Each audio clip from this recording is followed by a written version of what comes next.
आ गए आप लोग। नमस्कार। नर हो न निराश करो मन को, नर हो न निराश करो मन को, कुछ काम करो, कुछ काम करो, जग में रहकर कुछ नाम करो। ये जन्म हुआ किस अर्थ अहो, समझो जिसमें व्यर्थ न हो। कुछ तो उपयुक्त करो तन को, नर हो न निराश करो मन को, नर हो न निराश करो मन को। ये कविता रूपी वरदान मैथिली शरण गुप्त ने तकरीबन 100 साल पहले हम पुरुषों के झोले में डाल दिया था। पर आजकल कविता कहने वाले तो कुछ लोग हैं, कविता सुनने वाले भी कुछ लोग हैं, पर कविता गुनगुनाने वाले और कविता को समझने वाले शायद ही कुछ लोग हैं। चौंक गए? चौंकिए मत, सिर्फ चौकन्ना होइए, क्योंकि जो तथ्य या जानकारी हम आपके समक्ष रखने जा रहे हैं वे चौंकाने वाले ही हैं। पर हमें उस पर चौंकने के बजाय सिर्फ चौकन्ना रहने की जरूरत है, क्योंकि ये तथ्य हमारी जिंदगी के संपूर्ण जीने और मरने की जानकारी बताते हैं। एक इंसान ही है जो अपनी संपूर्णता नहीं दे पाता है इस ब्रह्मांड में, वो अपनी संपूर्ण जिंदगी नहीं जी पाता है। आखिर जिस दिन हम पैदा होते हैं उसी दिन हमारा एक दिन मरना भी तय हो जाता है। फिर हम उस मरने वाले दिन का इंतजार क्यों नहीं करते या कर पाते? क्यों हमें हर एक चीज में उतावलापन दिखाने या करने की आदत सी बन जाती है, खासकर उनकी जिनकी जिंदगी रूपी गाड़ी अपनी पटरी से उतर चुकी होती है। क्यों हम अपने ऊपर अपना विश्वास कायम नहीं रख पाते? क्यों हम अपना आपा खो बैठते हैं? इस संसार में, इस जगत में, इस ब्रह्मांड में जब सृष्टि की रचना होती है तो सिस्टमेटिक हर एक चीज, वस्तु अथवा जीव की उत्पत्ति अपने आप होती है और उसका खात्मा भी सिस्टमेटिक अपने हिसाब से तय होता है। फिर हम क्यों उसके खिलाफ चले जाते हैं या फिर जाने की कोशिश में लग जाते हैं? जी हां, हम बात कर रहे हैं पुरुषों के बारे में, मर्दों के बारे में। एक जमाना था, कहा जाता था कि मर्द को दर्द नहीं होता, पर यह सिर्फ और सिर्फ गलतफहमी है, एक भ्रम है। सच्चाई तो यह है कि ऐसा कोई मर्द नहीं जिसे छुआ कोई दर्द नहीं। सदियों से हम पुरुष, हम मर्द बिना दर्द के होते ही नहीं थे। फिर चाहे भले हो भगवान राम क्यों ना हो, भगवान श्री कृष्ण क्यों ना हो, महावीर, बुद्ध, जीसस, सुकरात या फिर हुसैन ही क्यों ना हो, इनमें से किसी की कहानी दर्द से शुरू होती है तो किसी की कहानी दर्द पे खत्म होती है। फिर हमारी औकात ही क्या है? हम हैं ही क्या उनके सामने? हमारी बिसात ही क्या है? पर आजकल न जाने क्यों वो पुरुष अपने दर्द को सहन ही नहीं कर पाता है, बर्दाश्त ही नहीं कर पाता है। इसलिए जहां दर्द है समझो वहां मर्द है। जिसे दर्द है वही मर्द है, क्योंकि वही महान है, वही प्रखर है, वही सृष्टि निर्माण के कार्य को आगे बढ़ाता है, सृष्टि निर्माण के कार्यभार का भली भांति से निर्वाह करता है। और जो निर्वाह करता है वो निर्बोध होता है, निराकार होता है, निर्विकार होता है, वह हर आकार में ढल जाता है, वो सुकोमल होता है। और जब बात आती है कोमलता की, निर्विकारता की, निर्बोधता की, निराकारता की, तो वहां दर्द की उत्पत्ति हो ही जाता है, क्योंकि वहां घर्षण होता है और जहां घर्षण होता है वहां दर्द की उत्पत्ति होना लाजमी है। पर कुछ वर्षों से, कुछ महीनों से, कुछ दिनों से न जाने क्यों वो पुरुष अब अपने दर्द को सहन नहीं कर पा रहा है, उस घर्षण को बर्दाश्त नहीं कर पा रहा है और इस दुनिया के आगे कमजोर साबित होकर विदा हो जा रहा है। जिस तरह से घटनाएं आजकल पुरुषों के साथ घट रही है और उन घटनाओं को पचाने में सक्षमता नहीं दिखा पा रहा है या नहीं पचा पा रहा है, इसकी मुख्य वजह कहीं ना कहीं हमारे आसपास के माहौल, हमारा रहन सहन, हमारे संस्कार, हमारा परिवेश, हमारे द्वारा बनाए गए कानून जिम्मेदार है। और मैं तो सबसे बड़ा जिम्मेदार उस माहौल को ठहरा रहा हूं जहां हम अपने अंदर के प्रेम को, मानवता को, इंसानियत को, सामाजिकता को मार बैठे या उससे दूर होते जा रहे हैं।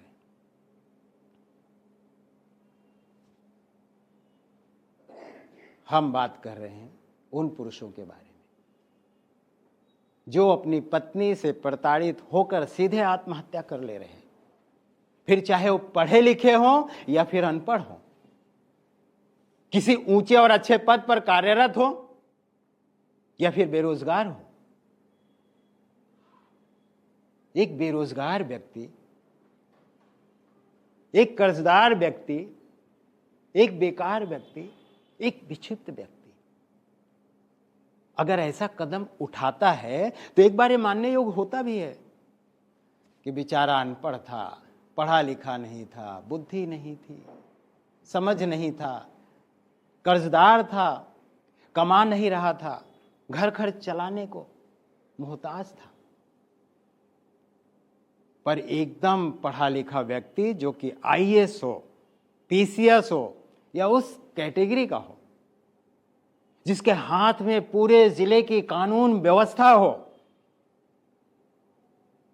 जो कानून से रग रग वाकिफ हो, अरे जिसकी सैलरी से खुद उसके घर का खर्च नहीं बल्कि वो अगर चाहे ना तो पूरे गांव या पूरे मोहल्ले का खर्च चला सके, जिसकी एक हुक्म से पूरे महकमे में शांति बहाल कायम हो जाए या फिर खलबली मच जाए, वो अगर ऐसा कदम उठाता है तो स्थिति एकदम सोचनीय हो जाती है, दयनीय हो जाती है, एकदम भयावह हो जाती है। आखिर क्यों? आखिर क्यों? चलिए हम आपको उन घटनाओं से रूबरू करवाते हैं जहां कानपुर के पुलिस महकमे के एक सबसे बड़े अफसर ने अपनी पत्नी से उत्पन्न कलह की वजह से जहर खाकर आत्महत्या कर ली। गौर करने वाली बात तो यह है कि उस अफसर ने आत्महत्या करने से 8 दिन 10 दिन पहले से ही गूगल पे सर्च कर रहा था हाउ टू सुसाइड, और अपने सुसाइड नोट्स में किसी को भी जिम्मेदार ना बताते हुए सिर्फ इतना ही मेंशन किया कि हमने घरेलू कलह को पचा नहीं पाया। तो वहीं बिहार के आईएएस ने अपनी पत्नी से तंग होकर गाजियाबाद रेलवे स्टेशन के पास ट्रेन से कटकर अपनी जान दे दी। तो वहीं दूसरी तरफ बेंगलुरु के इंजीनियर की घटना पुरुषों के मानसिक स्वास्थ्य पर एक अहम सवाल खड़ा करता है। उस इंजीनियर ने आत्महत्या करने से पहले 90 मिनट का वीडियो बनाया, 24 पन्नों का सुसाइड नोट्स लिखा, जिसमें उसने अपने पत्नी द्वारा लगाए गए दहेज और यौन उत्पीड़न के आरोपों को झूठा बताया, गलत ठहराया। गौर करने वाली बात तो यह है कि 90 मिनट का वीडियो बनाकर अपलोड करने में तकरीबन 1.5 घंटे लगे। 24 पन्नों का सुसाइड नोट्स लिखने में कितना वक्त लगा उस इंजीनियर को? अमूमन एवरेजन एक व्यक्ति 1 घंटे में 5 से 6 पन्ने लिख सकता है। 24 पन्ने का मतलब कम से कम 4 घंटे लगे, और 90 मिनट का वीडियो बनाकर अपलोड करने में तकरीबन 2 घंटे, 6 घंटे। तो क्या हम इतने अंदर से टूट चुके हैं, इतने खाली हो चुके हैं कि 6-6 घंटे तक लगातार किसी चीज पर हम फोकस्ड रह जाते हैं, वो भी सुसाइडल, जहां अपने आप को हमें खत्म करना होता है।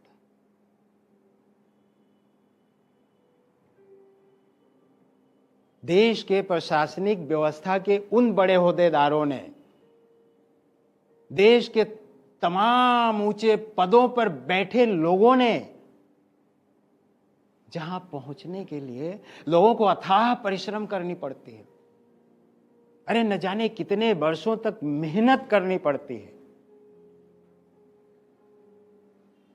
जब सारी दुनिया, सारा ब्रह्मांड, यहां तक कि पेड़ पौधे, छोटे छोटे जीव जंतु, पशु पक्षी खूबसूरत नींद के आगोश में होते हैं, हसीन सपनों के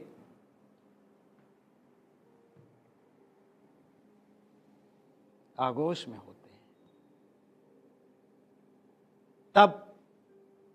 तब वे लोग अपनी नींद शैया को त्याग कर सुबह 3 बजे से लेकर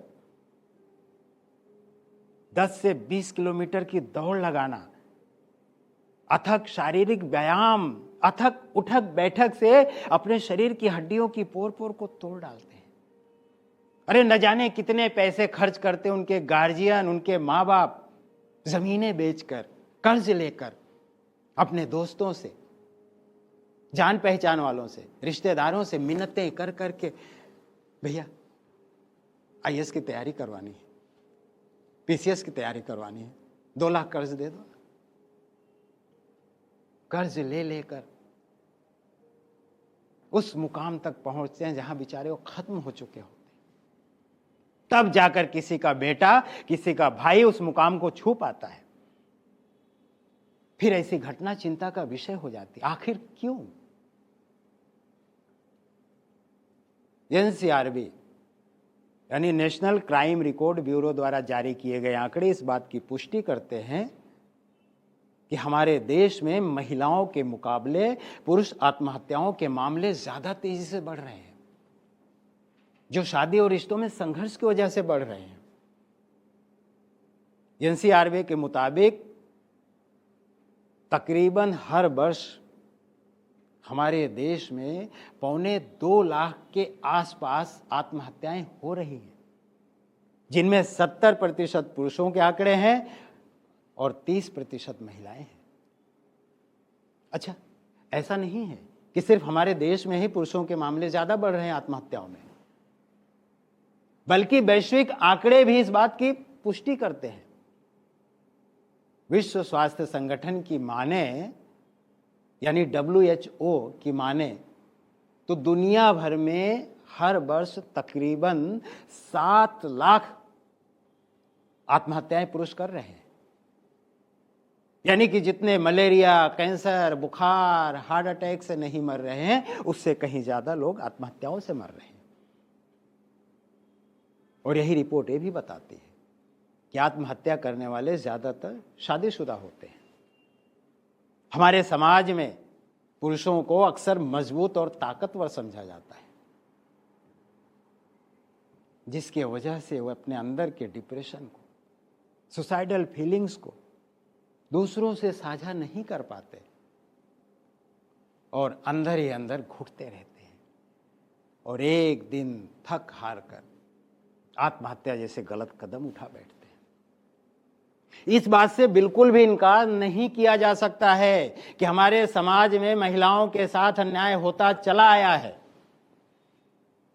महिलाओं को सुरक्षित माहौल और उनको समानता का अधिकार दिलाने के पक्ष में कई कानून बने भी, पर इसके पैरेलल इस बात को भी अनदेखा नहीं किया जा सकता है कि आजकल की महिलाएं उनके सुरक्षा के लिए बनाए गए महिला कानूनों का रंजिशन या बदले की भावना से गलत इस्तेमाल करती चली आ रही। इसी बात की पुष्टि के लिए हम आपको मिलवाते हैं हमारे नाटक पुरुष एक जिम्मेदार या लाचार। तो आइए अब हम मिलते हैं अपने नाटक से। ये नाटक शुरू होता है अब।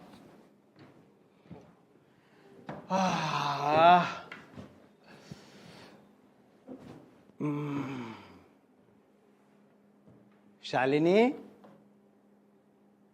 शालिनी, ओहो, ये पत्नियां भी ना बड़ी अजीब होती। हम पति चाहे जितनी भी आवाज दे, अरे ये सुना करके भी अनसुना कर देती हैं। पर मजाल है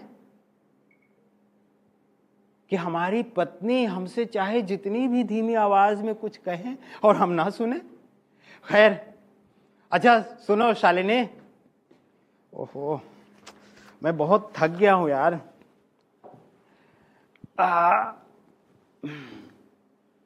शालिनी यार मैं बहुत थक गया हूं, कम से कम आवाज तो दे दिया करो। अच्छा एक कप चाय बनाओ मेरे लिए, मलाई मार के।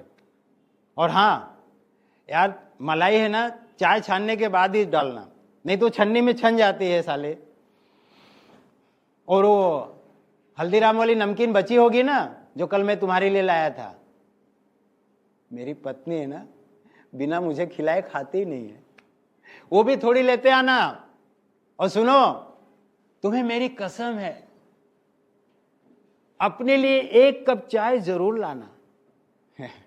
ऐसा कहना पड़ता है, नहीं तो ताने कसती है, बोलती है सिर्फ अपने अपने लिए ही हुक्म डुलाते हो, हमें तो पूछते ही नहीं हो। खैर छोड़ो। अच्छा शालिनी, वो दोपहर को माँ को मिठाई दी थी ना खाते समय, अरे वही जो काजू कतली मैंने तुम्हारे लिए लाया था। अरे डार्लिंग अब ये मत कहना कि डॉक्टर के मना करने पर मैंने माँ को दी नहीं, खुद खा ली। थोड़े दिनों की तो बात है ना, माँ को सब कुछ खिला पिला दिया करो। माँ की दिल से ऐसी सेवा करो, ऐसी सेवा करो कि माँ एकदम खुश हो जाए। फिर देखना ऐसी दुआ मिलेगी कि पूछो ही मत। बड़ी बड़ी गाड़ियां, बड़े बड़े बंगले, बड़ी बड़ी कोठियां, आज्ञाकारी बच्चे, हम कितने अमीर हो जाएंगे। मां की दुआओं में बहुत दम होता है शालिनी। शालिनी, ओहो, ये औरतें भी है ना बड़ी अजीब होती, बिना रिझाए तो बात भी नहीं करना चाहती। पर मैं भी कम ढीठ नहीं हूं, मुझे भी इन्हें रिझाने अच्छी तरह आता है। ये पत्नी भी कितनी अजीब होती है, ये पत्नी भी कितनी अजीब होती है, सब कुछ अपने दिल पर ले लेती है। कोई हिजाब से पर्दा तो कोई घूंघट कर लेती है, कोई आंखों में सुरमा तो कोई गहरा काजल भर लेती है, कोई माथे पर गोल बिंदी तो कोई अर्धचंद्र गढ़ लेती है, कोई केशों की त्रिवेणी में गोल चांद तो कोई जूड़ों में तारे भर लेती है, कोई हाथों को मेहंदी से तो कोई लाल आलते से रंग लेती है, कोई पैरों में पाजेब तो कोई नजर का काला धागा कस लेती है। ये पत्नी भी बड़ी अजीब होती है, कभी दिल से तो कभी दिल लगाने के लिए श्रृंगार कर लेती है। आप वाली का तो मुझे पता नहीं, मेरी वाली तो बिल्कुल ही अलग है, वो सब कुछ एक साथ ही कर लेती है। शालिनी, ओ मेरी शालिनी, शालिनी, शालिनी, शालिनी, अरे गुमसुम क्यों बैठी हो और सज धज के तुम जा कहां रही हो? हाँ, और क्या बैग में क्या भर लिया ठूसा ठूस? बोलो शालिनी, कहां, क्यों? शालिनी,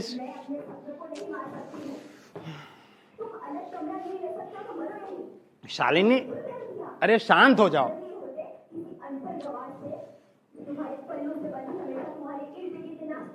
शालिनी, ओहो,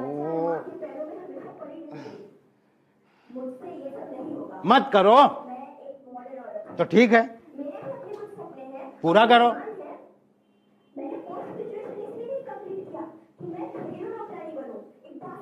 तो मैं, शालिनी, शालिनी, चुप, एकदम चुप। तुम्हारी हिम्मत कैसे मेरे ऊपर हाथ उठाने की? अब देखो मैं क्या करती हूँ, पुलिस रिपोर्ट करूंगी, तो पत्नी को बुरी तरह से पीटा। करो, रिपोर्ट लिखवाऊंगी, मुझे अनपढ़ समझ रहे हो क्या? चुप एकदम।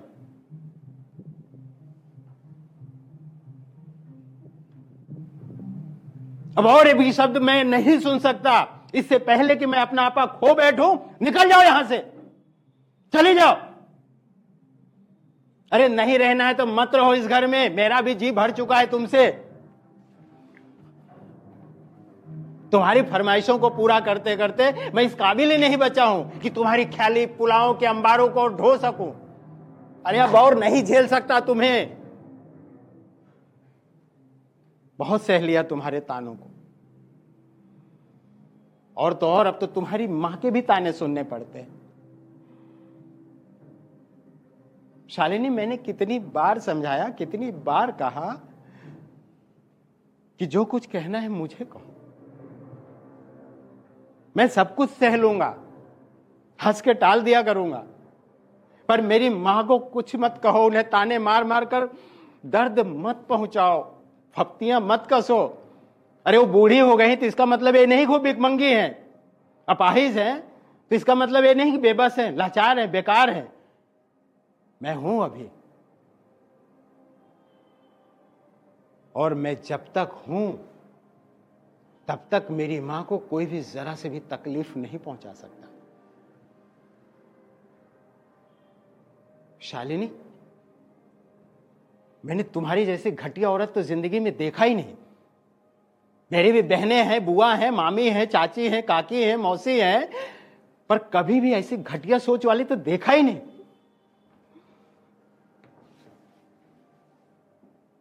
साली, तुम्हारी वजह से ही तो मैंने उन लोगों से संबंध विच्छेद कर लिया। मुझे लगा कि उनमें से कोई कम पढ़ी लिखी, कोई अनपढ़ है, तो जरूर उनमें ही कमी होगी। मेरी पत्नी तो एकदम पढ़ी लिखी है, गोरी चिट्टी, सती सावित्री। पर आज पता चला कि वो क्या है और तुम क्या हो। काश काश पहले पता चल गया होता, तो कम से कम उनसे संबंध विच्छेद तो ना होता। पर मैं भी पत्नी के प्यार में अंधा बन तुलसीदास बन बैठा। पर वे तो अमर हो गए, पूज्य हो गए, और मैं तो साला कर्जदार, पत्नी के प्यार के नखरों में उलझा पार्ट टाइमर कामदार बन गया। अरे मुझे तो उसी दिन समझ जाना चाहिए था जिस दिन इसके पैर इस घर में पड़े। साली डोली से उतरते ही नखरे दिखाने लगी कि मुझे तो मुंह दिखाई डायमंड रिंग चाहिए। हफ्तों लगा, वो भी दोस्तों से कर्ज लेकर बनवाना पड़ा, और उस कर्ज को चुकता करने के लिए मुझे सुबह सुबह जॉगिंग के बहाने लोगों के घरों में जा जाकर दूध और अखबार बांटने पड़े थे। शाम को ऑफिस के बाद 2 घंटे का रिसेप्शनिस्ट का पार्ट टाइम जॉब करना पड़ा था,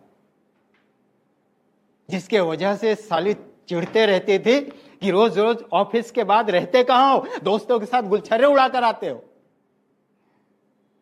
अरे जब पत्नी सच्चे दिल से प्रेम करे तब तो उसे समझ में आए कि पति शाम को ऑफिस से मेहनत करके लौट रहा है कि गुलछर्रे उड़ाकर लौट रहा है। पर नहीं, थक गया हूं मैं। अरे बहुत फेड अप हो चुका हूं मैं तुमसे। नहीं ले सकता अलग घर में, नहीं कर सकता अपनी मां को अलग। बेबस बेचारी लाचार अपाहिज तुम्हारे लिए होगी, मेरे लिए तो मेरी प्यारी मां है, जिसने मुझे इस दुनिया में लाया, पाला, पोसा, बड़ा किया, इस काबिल बनाया। और वैसे भी मेरे अलावा और है ही कौन मां का। पिताजी तो मेरे पैदा होते ही चल बसे थे। ऐसा लगा कि उनकी आत्मा मेरे ही आने का इंतजार कर रही थी। और बहन बुआ को तो तुम दूर दूरा के ऐसे ही खदेड़ दी। और अगर हो भी कोई उनका, तो मैं क्यों अपनी मां को अलग करूं? शालिनी, जब तुम मां बनोगे ना, तब तुम्हें पता चलेगा कि एक औलाद का और एक मां का रिश्ता क्या होता है। किस तरह मां अपने औलाद को पेट में पालती है 9 महीने, दुनिया भर की तकलीफें झेलती है, कष्ट उठाती है, पैदा करके भी सीने से चिपकाए रहती है, दूध पिलाती है, प्राणदायिनी बनती है, रक्षक बनती है। पत्नी अगर छूट भी जाए ना, तो संभवतः फिर से कोई दूसरी पत्नी मिल सकती है। पर अगर मां छूट गई ना, नहीं, मां छूट गई तो मैं अपने आप को कभी माफ नहीं कर पाऊंगा।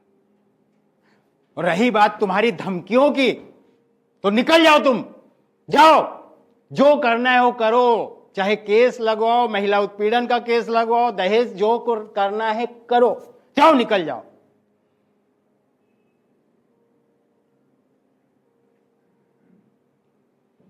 शालिनी,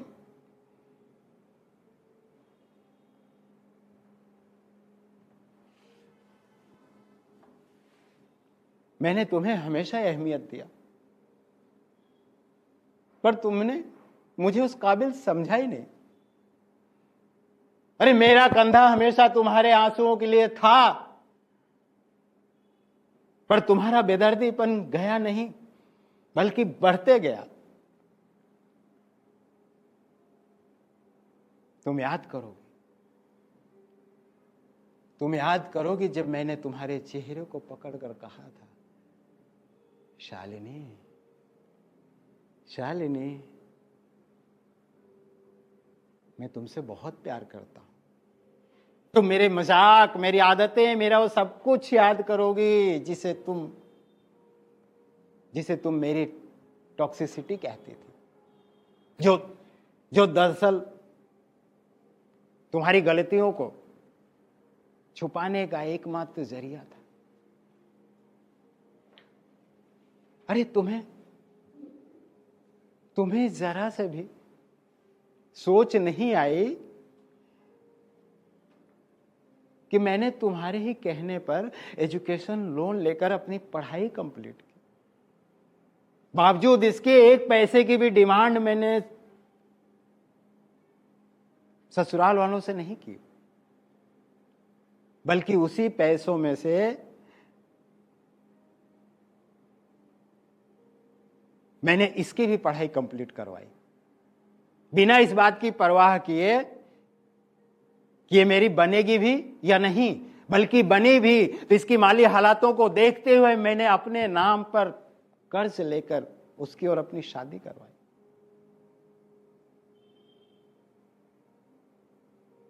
अरे एक बार भी सोच नहीं आई, भले ही हम एक दूसरे को कुछ सालों से जानते थे, पर दोस्त तो थे ना। अरे वे लोग कैसे होते होंगे जो बिना एक दूसरे को देखे, समझे, परखे, सिर्फ मां बाप की खुशी की खातिर एक हो जाते हैं, पूरी जिंदगी साथ निभाते हैं, अच्छी सभ्यता और अच्छे संस्कार का सृजन करते हैं। हम तो साला जान पहचान के होकर भी अनजान रह गए। अनछुअन सी तुम्हारी छुअन रह गई, अनछुअन सी तुम्हारी छुअन रह गई, तृप्ता तृष्णा पढ़ने की नहीं हो सकी। द्वार से ही गई सजी ओ पालकी, एक विनती विनय की नहीं हो सकी। अध खिले फूल से स्वप्न सारे रहे, लाख सींचे नयन पर खिले ही नहीं। एक नदी का किनारा साथे प्रेम में, कोशिशें खूब की पर मिले ही नहीं। मंत्रणाएं निरुत्तर खड़ी द्वार पर, यातना पर सनम की नहीं हो सकी। द्वार से ही गई सजी वो पालकी, एक विनती विनय की नहीं हो सकी। याचनाएं सभी अब विफल हो गई, साधना भी सफल हम कर नहीं सके। सारी संवेदनाएं वेदना हो गई, अर्चना पर अभय की नहीं हो सकी। कौन किसको छला, कौन किसको छला ज्ञात है दोनों को।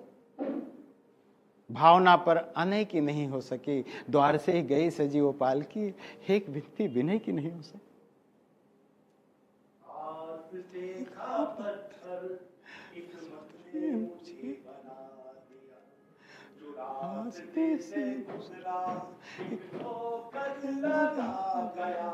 हाथ देखा पत्थर किस्मत ने मुझे बना दिया, जो रास्ते से गुजरा एक ठोकर लगा गया। हाथ देखा पत्थर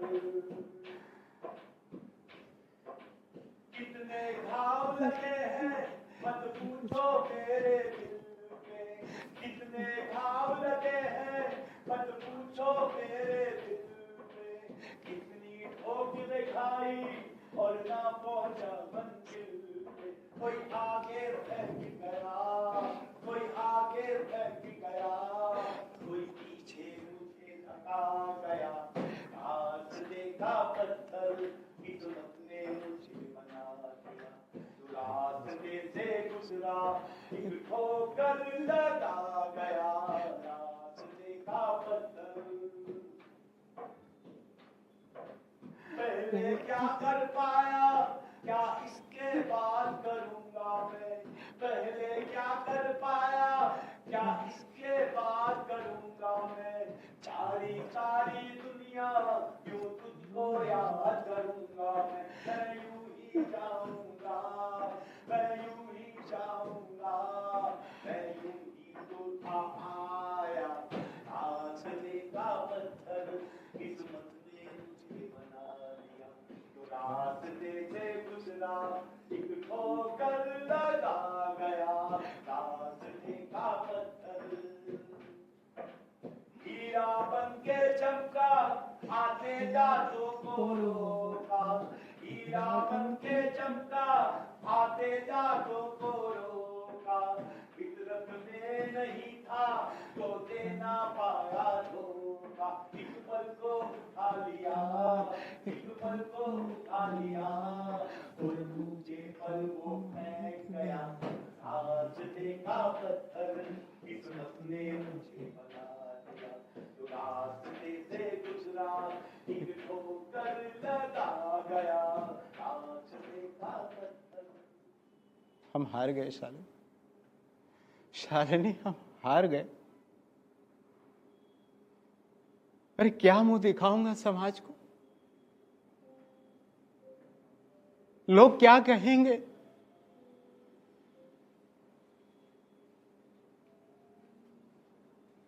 अपने उन दोस्तों से क्या कहूंगा,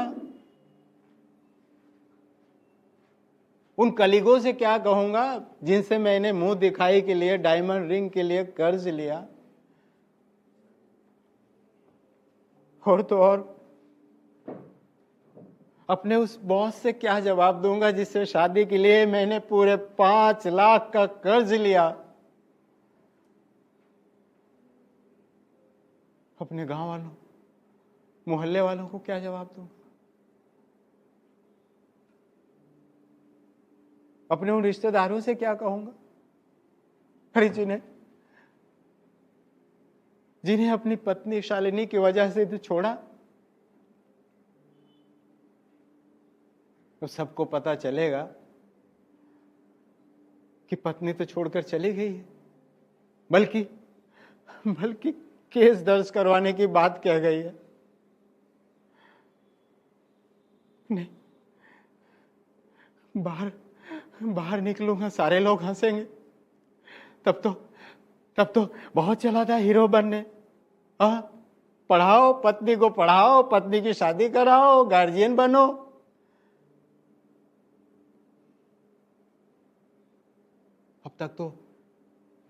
अब तक तो पुलिस स्टेशन पहुंच भी गई होगी।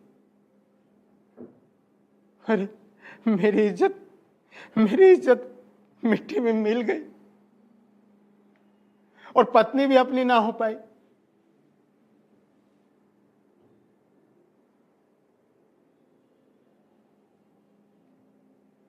क्या करूं, क्या कहूं? मेरे शब्द गले से निकलने से पहले ही निष्प्राण हो रहे। कौन है जो मेरी मदद करेगा? कौन है जो मेरी हिफाजत करेगा?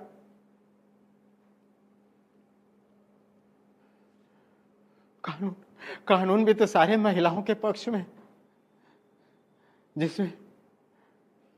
जिसमें हम जैसे पति को बिना किसी सुनवाई का मौका दिए ही अपराधी मानकर गिरफ्तार कर लेते हैं और जमानत तक नहीं होती। नहीं, अगर हम कुछ हिम्मत भी दिखाएं तो पुलिस द्वारा 1-2 धारा और जोड़ दी जाती है। अरे बिना अपराध के ही मुकदमा लड़ने की सजा मिल जाती है। नहीं, इससे पहले कि पुलिस आए मुझे कुछ करना पड़ेगा। शादी के लिए इतना बड़ा कर्ज लिया, पढ़ाई पूरी करने के लिए गए कर्ज के भार तले तो पहले से ही दबा था। अब भरण पोषण के लिए किसके आगे हाथ फैलाऊंगा? नहीं, मैं ऐसा करता हूं, मैं भाग जाता हूं। इससे पहले कि पुलिस आए मैं भाग जाता हूं।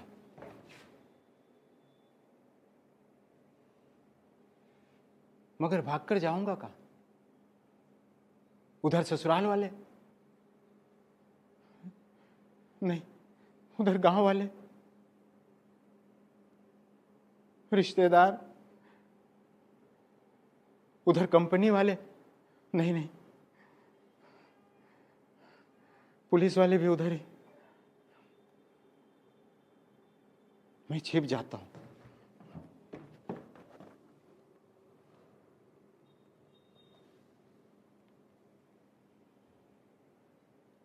अरे कब तक छिपा रहूंगा? अरे पुलिस वाले, बिहार के जंगलों से जब वीरप्पन को ढूंढ निकाला, बांधा के तराइयों में ददुआ को मार गिराया, तो साला मैं किस खेत का मूली हो रहे? मैंने सुना पुलिस वाले मारते भी बहुत है। नहीं, मैं नदी में कूद जाऊंगा। अरे लेकिन वहां भी तो हमेशा कोई ना कोई तो नहाते ही रहता है। और मैंने सुना है नहाने वाला तो अच्छा तैराक होता है। वो तो साला मुझे बचा ही लेगा, फिर तो पुलिस को ही सौंप देगा। नहीं, पुलिस जेल नहीं, मैं यही मरूंगा।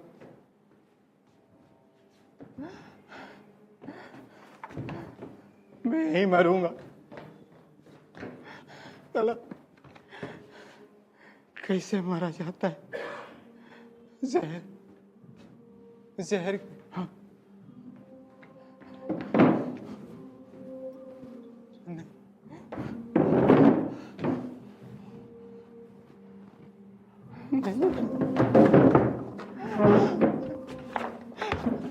पुलिस आते।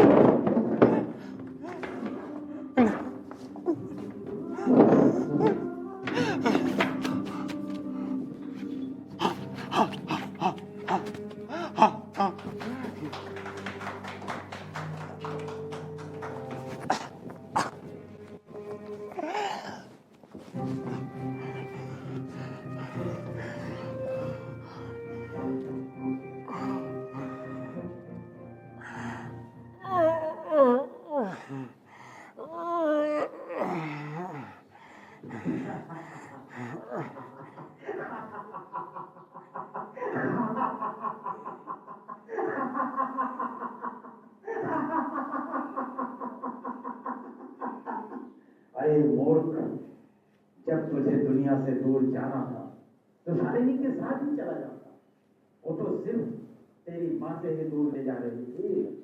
अकेली बूढ़ी माँ को ही तो छोड़ने कह रही थी। हाँ हाँ। अगर तू दुनिया को छोड़ सकता है तो अकेली माँ को क्यों नहीं छोड़ा? नहीं। माँ की ममता की वजह से तूने अपनी पत्नी को छोड़ दिया। हाँ माँ की बुराई ना सुनी, हाँ हाँ माँ की तकलीफें ना देखा, हाँ। इसके लिए तूने अपनी पत्नी शालिनी को मार दिया, छोड़ दिया। परंतु तू उसी माँ को छोड़कर जा रहा है। नहीं नहीं नहीं नहीं धिक्कार है तुझ पर। नहीं कायर है तू। नहीं नफरत है तुझसे। नहीं तुझ जैसे डरपोक से, कायर से तू मर, नहीं तू मर, नहीं तू मर। नहीं और मरने से पहले अपनी माँ को भी मार के मर। नहीं मार डाल देगी। नहीं मार डाल कायर, तो खुद भी मर, उसकी माँ को भी मार डाल। नहीं तू किसका सहारा लेकर जिएगी? उसे भी मार डाल, उसे भी मार डाल। नहीं माँ।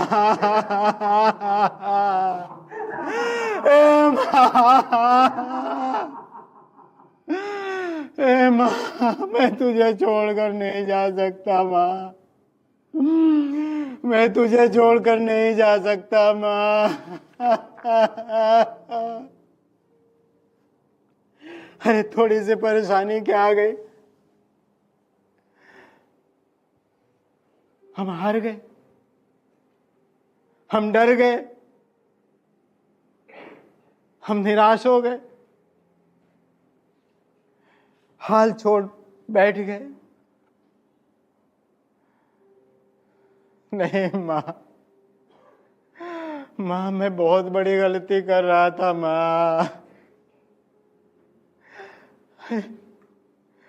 अरे जरा भी ध्यान नहीं है माँ तेरी,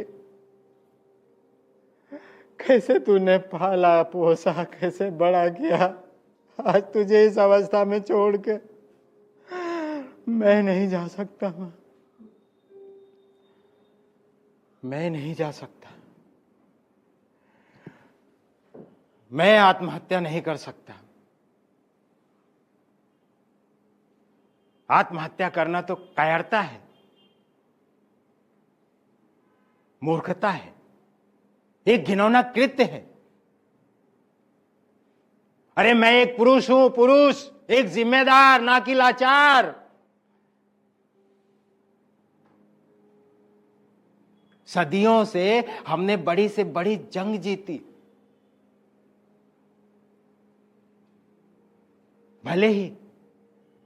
भले ही कितने ही दुख के पहाड़ उठाने पड़े हों,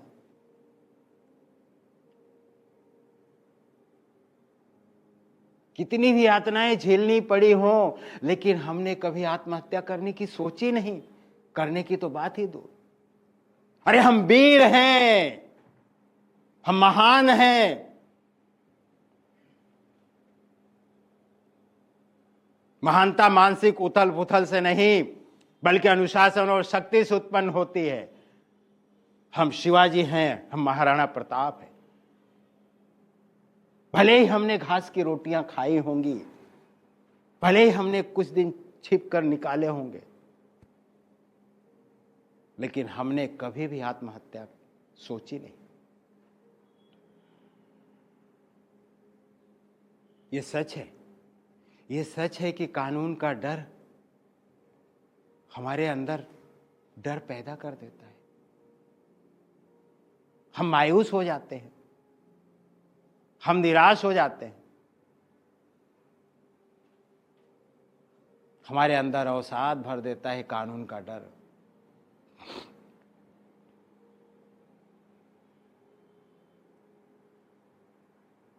पर जितना जिम्मेदार ये कानून का डर होता है ना, उससे कहीं ज्यादा जिम्मेदार हमारी सामाजिक कुरीतियां, सामाजिक रूढ़िवादिता जिम्मेदार होती है हमारे अंदर डर पैदा करने की, हमें मायूस बनाने की,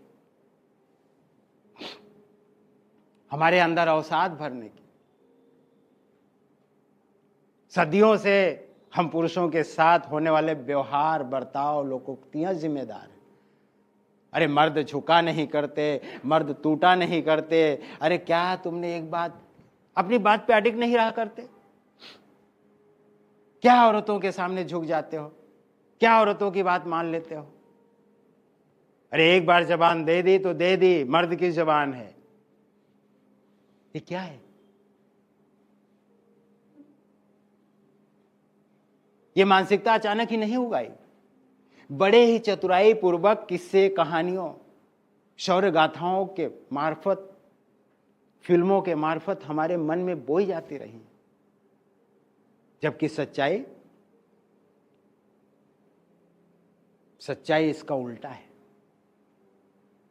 अरे हम पुरुषों का जन्म, हम मर्दों का जन्म हुआ इसलिए है कि हम दुनिया के तमाम दुख दर्दों को, सारी व्यथाओं को दूर करें। मां को कुछ हो तो बेटा बनकर, पत्नी को कुछ हो तो पति बनकर, बेटी का दर्द पिता बनकर, बहन का दर्द भाई बनकर, और इस समाज का दर्द एक अग्रज बनकर दूर करें। यही हम पुरुषों की एक नैतिक जिम्मेदारी है, नैतिक कर्तव्य है। हाँ, एक स्त्री को भी चाहिए, एक औरत को भी चाहिए, एक पत्नी को भी चाहिए कि हम पुरुषों की इज्जत करें, अपने अपने पतियों की इज्जत करें। ठीक है, अनबन हो गई, कोई बात नहीं, राजी खुशी से छुटकारा ले लें, आपस में बैठकर काउंसिल कर लें, तलाक ले लें, पर किसी भी प्रकार का दबाव न डालें, झगड़े लड़ाई ना करें। क्योंकि औरतों, महिलाओं, तुम ये ना समझो कि तुम बिना पुरुष के अपनी जिंदगी गुजार सकती हो। हाँ, ये जरूर है कि तुम हमारे साथ हमारी पत्नी बनकर नहीं रह सकती, लेकिन जिंदगी में कभी न कभी किसी मुकाम पर तुम्हें किसी पुरुष का सहारा लेना ही पड़ेगा। शमशान जाना हो तो पुरुष चाहिए, अस्पताल जाना हो तो पुरुष चाहिए, लंबी दूरी की यात्रा करनी हो तो पुरुष चाहिए, घर चलाना हो तो पुरुष चाहिए। अरे और तो और, तुम बिना पुरुष के तो साजो श्रृंगार भी तो नहीं कर सकती। न लाली, न लिपस्टिक, न मांग में सिंदूर, न रंग बिरंगी चूड़ियां, न रंग बिरंगे कपड़े, न साड़ियां, कुछ भी तो नहीं पहन सकती। हाँ, एक सन्यासन बन सकती हो, एक जोगन बन सकती हो, पर ना तो कभी मां बन सकती हो, और ना ही कभी पत्नी, ना ही बेटी, ना ही बहन, ना ही काकी, दादी, मामी, मौसी, कुछ भी नहीं बन सकती तुम बगैर पुरुष के। ये सच है कि औरतें अपनी अपनी जिम्मेदारियां बखूबी निभाती भी हैं, पर यह भी सच है कि वो एक पुरुष के बगैर अधूरी ही रहती है, असुरक्षित ही रहती है। माना औरतें पानी का सा रूप लिए हुए होती हैं और आकार प्रकार में ढल जाती हैं, संवर जाती हैं, पर हम पुरुष भी नमक का सा रूप लिए हुए होते हैं, जिनके बगैर भी नहीं रह सकते और जिन्हें ज्यादा भी इस्तेमाल नहीं कर सकते। इसलिए हम पुरुषों के साथ एक मर्यादित जीवन बिताना चाहिए। ये सच है कि हर पुरुष रावण नहीं होता, पर इसके साथ ये भी सच है कि हर स्त्री सीता भी नहीं होती। कौन?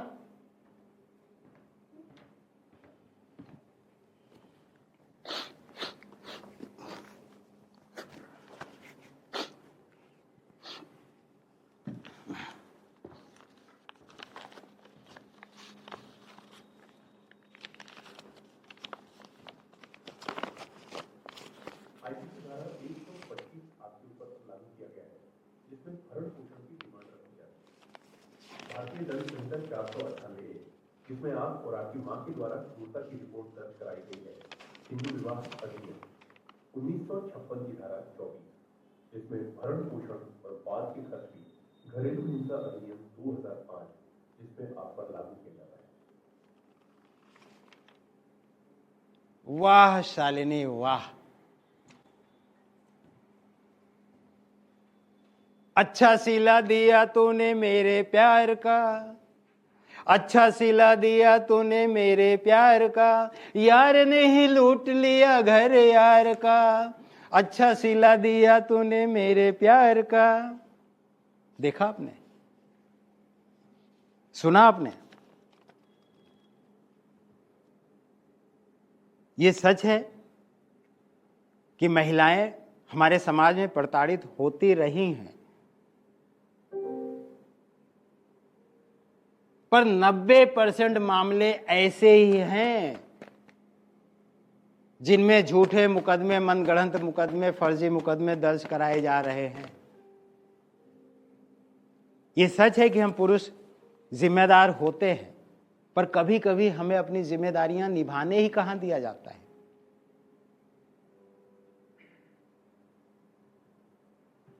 महिलाओं के पक्ष में जो कानून बने भी हैं, उनका जोर महिलाओं को न्याय दिलाने में कम, हम पुरुष को अपराधी बना लेने में ज्यादा है। और दूसरा, फेमिनिज्म की अवधारणा में महिलाओं को जो समानता दिलाने के अधिकार की सोच है, उसका भी वर्षों से अपने ढंग से रूपांतरण परिवार में बिखराव का एक प्रमुख कारण रहा है। मां पत्नी की लड़ाई की चक्की में पिसता पुरुष ही रहता है, पर ना तो कभी उससे इस विषय पर बात होती है और ना ही उससे कोई उसका हाल पूछता है, क्योंकि हमारा समाज तो सदियों से मानते ही चला आ रहा है कि हम पुरुष मजबूती का प्रतीक है, हम मजबूत होते हैं, हम जिम्मेदार होते हैं। ये सच है कि हम होते हैं, पर हम लाचार भी तो तभी होते हैं जब हमारी जीवन संगिनी हमें अपराध बोध कराती है।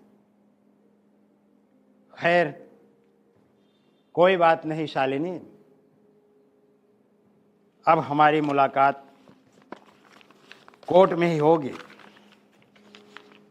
देखते हैं तुम अपने झूठे दावों के साथ आखिरी क्षण तक कैसे टिकी रहती हो। आखिर हम भी तो कुछ हैं, बस एक बार हमें अपने मुकदमे लड़ने की, पैरवी करने की खुद इजाजत मिल जाए। अब हमारी मुलाकात कोर्ट में होगी शालिनी, देखते हैं। खता कुछ भी नहीं की, खता कुछ भी नहीं की, फिर भी खतावार बना दी। उसने की बेरुखी और बेवफा हमें बना दी। वो रौंदती गई जज्बातों के अफसानों को हमारे और इल्जाम संगदिली का हम पर लगा दिया। नापाक इरादे उसकी अदाओं ने समझने ना दिया, उतरा शुरूर मोहब्बत का तो हमको दिखा दिया। अरे कभी सांस लेती थी ना वो हम बिन, हम उस बिन। हुआ कुछ ऐसा कि बीच दरिया में डूबने छोड़ दिया। कोई बात नहीं शालिनी, अब हमारी मुलाकात कोर्ट में होगी। माय लॉर्ड, मुकदमा नंबर 322/25 शालिनी बनाम शिवपूजन का मैं एक एक्यूज हूँ। मैंने LLB कंप्लीट करके ऑल इंडिया बार एग्जामिनेशन भी क्लियर किया है और बार काउंसिल ऑफ इंडिया से भी रजिस्टर्ड हूँ। बस प्रैक्टिस नहीं करता हूँ माय लॉर्ड, मैं जॉब करता हूँ। लेकिन आप इजाज़त देंगे तो मैं अपना मुकदमा खुद लड़ना चाहूँगा। ये मेरे सारे डॉक्यूमेंट्स हैं। ठीक है, मैं वहाँ दे देता हूँ।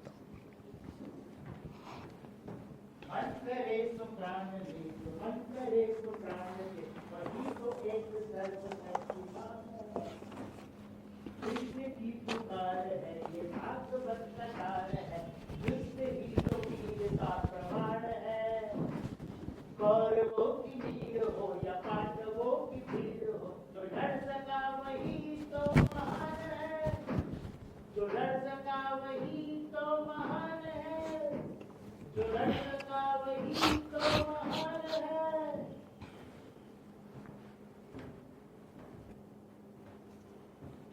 योर ऑनर, आज मैं आपके ज़ेरे नज़र एक ऐसे फर्जी मुकदमे का खुलासा करने जा रहा हूं जिसकी वजह से हमारे देश में तकरीबन हर वर्ष 1 लाख पुरुष आत्महत्या करने पर विवश हो रहे हैं। जिस तरह से आजकल की महिलाएं उनके सुरक्षा के लिए बनाए गए महिला कानूनों का रंजिशन या बदले की भावना से गलत इस्तेमाल करती चली आ रही हैं, एक गंभीर चिंता का विषय है माय लॉर्ड। पति पत्नी के झगड़े में पति समझौते की आस को लेकर बैठा रहता है और पत्नियां आवेशित होकर अपने परिवारजनों द्वारा उकसाई जाने पर झूठे मनगढ़ंत कहानी गढ़कर फर्जी मुकदमे दर्ज करवा देती हैं। गौर करने वाली बात तो यह है माय लॉर्ड कि झगड़े का कारण चाहे जो भी हो, मन मुटाव की वजह चाहे जो भी हो, सभी मामलों में एक ही तरह की धाराएं लगाई जाती हैं। भारतीय दंड संहिता 498A जो कि पति और उसके नातेदारों की क्रूरता को दर्शाता है, हिंदू विवाह अधिनियम 1956 की धारा 24 एवं IPC 125 जो कि भरण पोषण और बाद खर्च की डिमांड को दर्शाता है, तथा 2005 की घरेलू हिंसा अधिनियम की सभी धाराएं लगा दी जाती हैं, जिसके अंतर्गत पति को बिना किसी सुनवाई का मौका दिए ही गिरफ्तार कर लिया जाता है और जमानत तक नहीं होती। वर्षों बाद जब वो पति रूपी पुरुष जेल से छूटता है तो उसके अंदर अवसाद भर जाते हैं, क्योंकि उस पर अपराध सिद्ध नहीं होता और कोर्ट को मजबूरन छोड़ना पड़ता है। और जब वर्षों बाद वो जेल से बाहर निकलता है तो पूरी तरह से निराशा, अवसाद, मायूस होकर निकलता है। उसकी सामाजिक प्रतिष्ठा छिन्न भिन्न हो चुकी होती है, आर्थिक आय के स्रोत भी एकदम नष्ट हो चुके होते हैं। उसके परिवार के लोग, उसके अपने कहे जाने वाले लोग, रिश्तेदार, समाज के लोग उसे ही पहचानने से इनकार कर देते हैं। तो सिवाय मरना, सिवाय आत्महत्या के कोई दूसरा विकल्प नहीं बचता माय लॉर्ड। हालांकि पिछले दिनों हाई कोर्ट के जज साहिबान ने इस पर पहल किया है। उन्होंने अपने आदेश नंबर 356 पे ये कहा है कि अब हर जिले में परिवार कल्याण समिति की गठित की जाए और हर एक क्षेत्र में एक विशेष जांच अधिकारी की नियुक्ति हो तथा जमानत की प्रक्रिया को आसान और सुलभ बनाया जाए। पर माय लॉर्ड, अभी भी बहुत सारे तथ्य ऐसे हैं जिन पर हमें पुनर्विचार करना पड़ेगा। माय लॉर्ड, आज तक यह समझ नहीं आया कि कौन सा ऐसे सर्वे अथवा शोध है जिस आधार पर यह तय किया जाता है कि सिर्फ पति और उसके नातेदार ही क्रूरता करते हैं, जबकि पत्नी और उसके नातेदार एकदम पाक साफ होते हैं, दूध के धुले होते हैं। माय लॉर्ड, भारतीय दंड संहिता 498 जेंडर के आधार पर भेदभावकारी है। पत्नी को उसके पति और उसके नातेदारों की क्रूरता से संरक्षण प्रदान करना तथा पति को उसकी पत्नी और उसके नातेदारों की क्रूरता से बचाव का कोई उपाय न करना पूरी तरह से मौलिक अधिकारों का उल्लंघन है माय लॉर्ड। आखिर समान अपराध के लिए लैंगिक आधार पर भेदभाव कैसे किया जा सकता है? पत्नियां रोना धोना जानती हैं तो इसका मतलब यह नहीं कि वो निर्दोष है। पत्नियां आवेशित होकर जल्दी से मुकदमे दर्ज करवा देती हैं तो इसका मतलब यह नहीं कि वो अपराध करना ही नहीं जानती। हमें वर्षों की अवधारणा जो अब तक चली आ रही है कि महिला विक्टिम होती है, इसे बदलने की जरूरत है माय लॉर्ड। हम पुरुष भी विक्टिम होते हैं, इस पर हमें विचार करना चाहिए। हम पुरुषों के पक्ष में कोई कानून बने, कोई संशोधन हो, इस पर हमें विचार करना चाहिए। हम पुरुषों के पक्ष में पुरुष आयोग की नियुक्ति हो। शायद हम ऐसा करके पुरुषों को ऐसा माहौल दे सके माय लॉर्ड जिससे अपनी मन की व्यथा को, सारे दुख दर्दों को कानून तक पहुंचा सके और कानून उसकी हिफाजत कर सके। माय लॉर्ड, मेरे भी वाक्यात इसी से इत्तेफाक करते हैं। मैंने ना तो शालिनी को छोड़ा है और ना ही उस पर कोई जुल्म किया है, और ना ही शालिनी कहीं जाना चाहती है। उसे सिर्फ इतराज है तो मेरी उस बूढ़ी मां से जो कि बूढ़ी है और अपाहिज है। माय लॉर्ड, शालिनी को सुबह 9 बजे तक सोने की आदत है, जबकि मेरी मां 5:30 बजे उठ जाती है। अब अपाहिज होने के नाते मां को अपने नित्य कर्म के लिए भी किसी कंधे की सहारे की जरूरत पड़ती है, जो शालिनी को नागवार गुजरता है। हालांकि मुझे सुबह 9:30 बजे ऑफिस जाना होता है तो मैं भी जल्दी उठ जाता हूं और मां को उसके नित्य कर्म से फारिग करवा के अपने लिए लंच तैयार करके मैं ऑफिस के लिए चला जाता हूं। बल्कि शालिनी को मैं बेड टी भी देकर जाता हूं, और शालिनी दोपहर का किचन संभालती है और शाम का किचन संभालती है। इस पर भी शालिनी को एतराज है। माय लॉर्ड, मेरे पिताजी मेरे पैदा होते ही स्वर्गवासी हो गए थे। मेरी 2 बहनें हैं और एक बुआ है जो कि विवाहित है। मेरी शादी होने तक बुआ और बहनें अपनी पारी बनाकर बारी बारी से मेरी मां की देखभाल के लिए वो मेरे घर में रुकती थी। पर शालिनी शादी के बाद से शालिनी को ऐसा लगा कि उसके प्राइवेसी में दखल हो रहा है। उसने ऐसी लड़ झगड़ के इतना मजबूर कर दी कि वो बेचारी इस तरफ का आना ही भूल गई। माय लॉर्ड, हम जिस मकान में अभी रह रहे हैं वो पिताजी का बनवाया हुआ था। अब पिताजी के ना रहने पर मेरी मां उस मकान की मालकिन हुई, तो भला हम कौन होते हैं उस मकान से मां को निकालने वाले? मां हमारे साथ नहीं रहती माय लॉर्ड, हम मां के साथ रहते हैं। और कौन सा ऐसा कानून है माय लॉर्ड, कौन से ऐसे संस्कार हैं, कौन सा ऐसा मजहब है जो हम नौजवानों को अपने बूढ़े माँ बाप, वो भी अपाहिज हों, उनको घर से अलग कर दें या फिर हम अलग हो जाएं?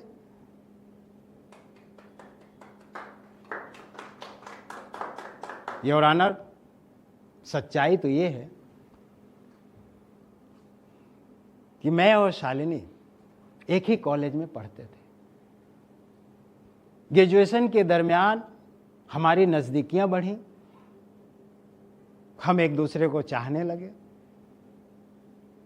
और इसी बीच मेरा आना जाना शालिनी के घर भी हुआ।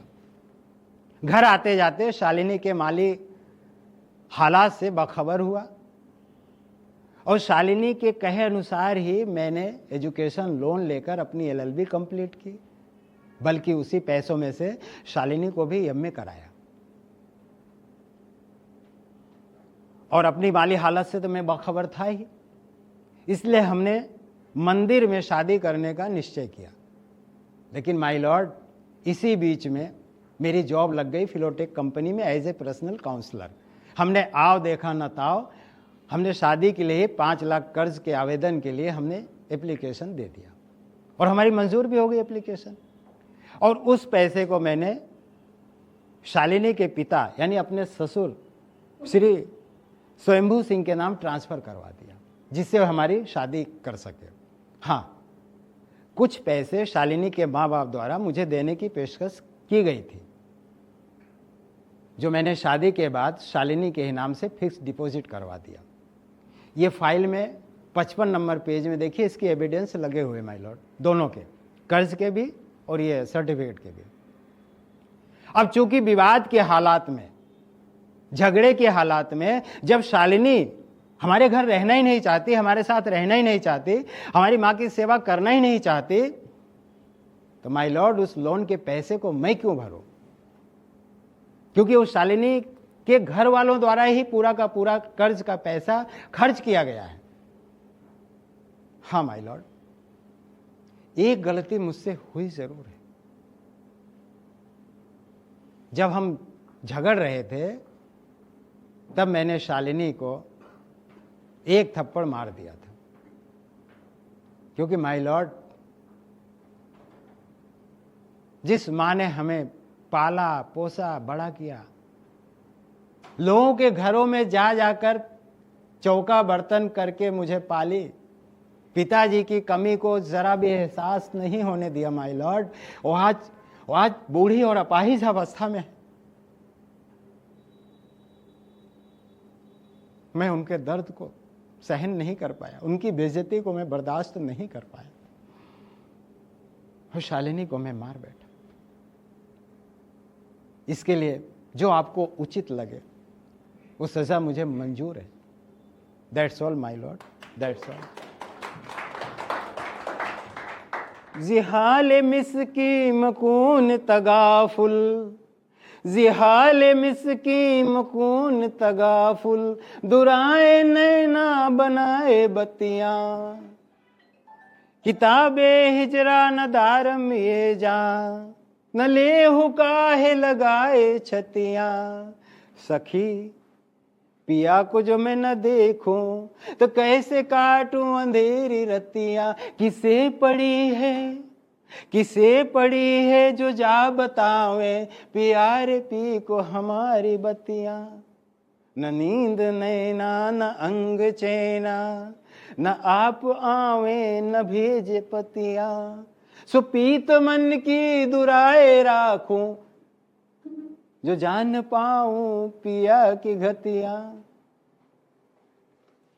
ये इश्क है, समझ में आया? नहीं ना? अगर समझ में आता तो जहर रूपी इश्क के प्याले में जाम ही क्यों छलकाते। विडंबना देखिए कि हम एक औरत से जन्म पाते हैं और एक औरत की वजह से हम खत्म हो जाते हैं।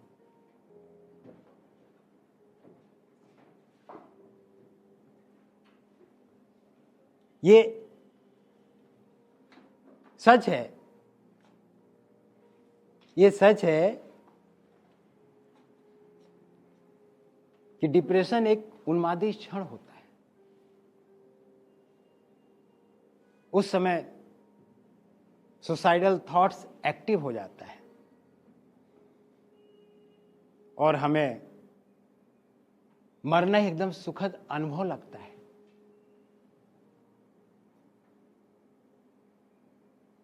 पर हमें खुद को मारने के बजाय उस थॉट को मारना पड़ेगा।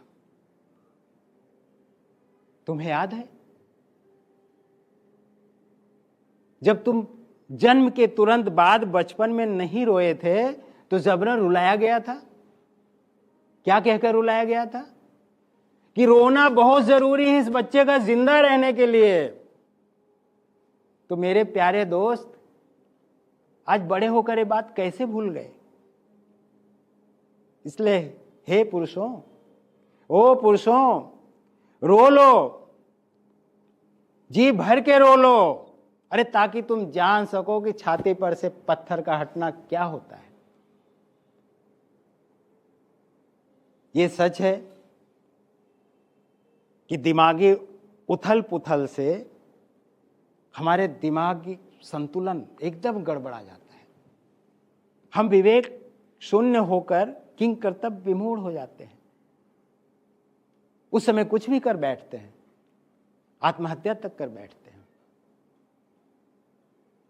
पर क्यों?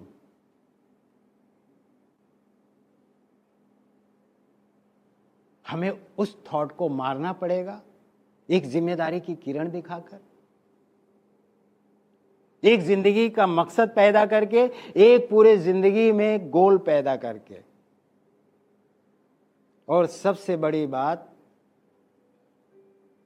कि 90 सेकंड की स्ट्रेटेजी को अपनाकर, गम में हो तो, खुशी में हो तो, दुख में हो तो, सुख में हो तो, जिस भी अवस्था में हो, आप जो काम करने जा रहे हैं, 90 सेकंड की स्ट्रेटेजी, उसमें 2 सवाल। पहला, हम जो काम करने जा रहे हैं उसके परिणाम क्या हैं? दूसरा, दुष्परिणाम क्या है? तो शायद ही हम कुछ गलत काम कर पाए या हमारे कदम गलत की तरफ जाएं। वैसे भी आत्महत्या करना किसी समस्या का समाधान नहीं है, बल्कि अपराध है, जो कि भारतीय दंड संहिता 309 के तहत हमें 1 वर्ष तक की कैद या जुर्माना अथवा दोनों हो सकता है। अब ये अलग बात है कि आत्महत्या करने वाला बचता ही नहीं तो जुर्माना या सजा होगा किसे? पर क्या हमारी जिम्मेदारी यही खत्म हो जाती है? क्या हम पैदा इसलिए हुए हैं कि थोड़ी सी मुसीबत या बड़ी सी मुसीबत या जैसी भी मुसीबत आए हम आत्महत्या कर लें? हमारी आने वाली नस्लें, आने वाली पीढ़ी यही मिसाल लेकर जिए कि हमारे खानदान में एक ऐसा चिराग था जिसने जरूरत पड़ी तो आत्महत्या कर ली। क्या हम यही चाहते हैं कि उस खानदान में एक बदनुमा दाग लगा कर जाए? अरे हम कितनी मेहनत और परिश्रम की उपज है। कभी किसी ने गौर किया? कभी किसी ने सोचा? जब किसी भी चीज की उत्पत्ति इतनी मेहनत से होती है तो उसे इतनी आसानी से नष्ट कैसे कर सकते हैं? विज्ञान के अनुसार जितने परिमाण में वीर्य निर्गत होता है उनमें सैकड़ों शुक्राणु होते हैं। अगर उन्हें उचित मौका और उचित स्थान मिले तो सैकड़ों बच्चे एक साथ जन्म ले सकते हैं। वीर्य स्खलन होते ही वो सैकड़ों शुक्राणु पागलों की तरह गर्भाशय की ओर दौड़ पड़ते हैं।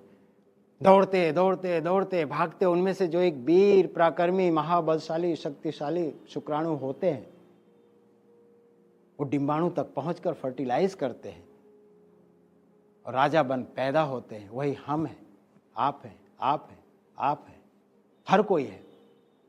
कभी किसी ने दिमाग लगाया, गौर किया?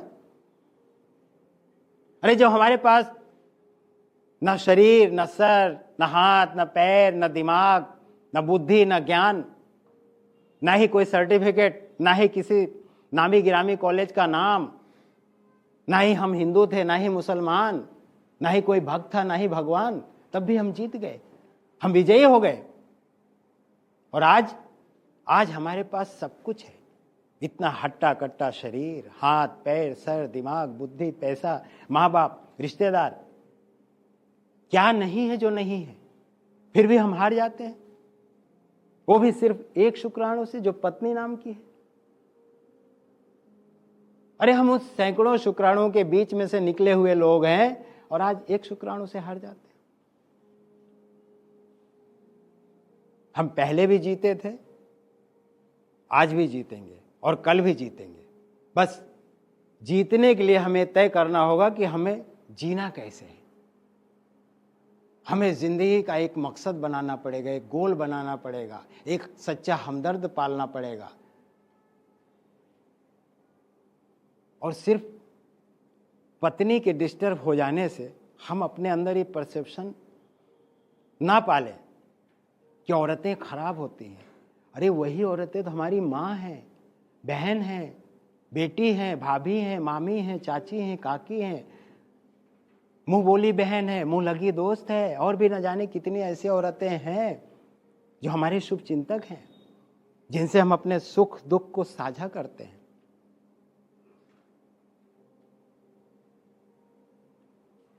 और आखिरी में 90 सेकंड की स्ट्रेटजी अपनाकर हमें 2 सवाल करने हैं और उन वरदान रूपी कविता को जो मैथिली शरण गुप्त जी ने 100 साल पहले हमारे झोली में डाला है, उसे गुनगुनाना पड़ेगा, उसे समझना पड़ेगा। नर हो न निराश करो मन को, नर हो न निराश करो मन को, नर हो न निराश करो मन को।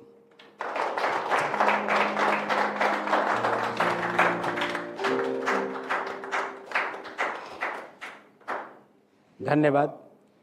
आइए। पुरुष जिसमें आपने देखा तिवारी जी ने इस नाटक को निर्देशित किया और अलग अलग अपनी भाव भंगिमाएं, अपना रूप, खुशी, गुस्सा सब आपके सामने प्रस्तुत किया। हमें तो 4 लाइनें याद करने में दिक्कत होती है, इन्होंने लगभग 80 मिनट बिना रुके नाटक किया। इस बात पे मैं आपको खड़े होकर चाहूँगा।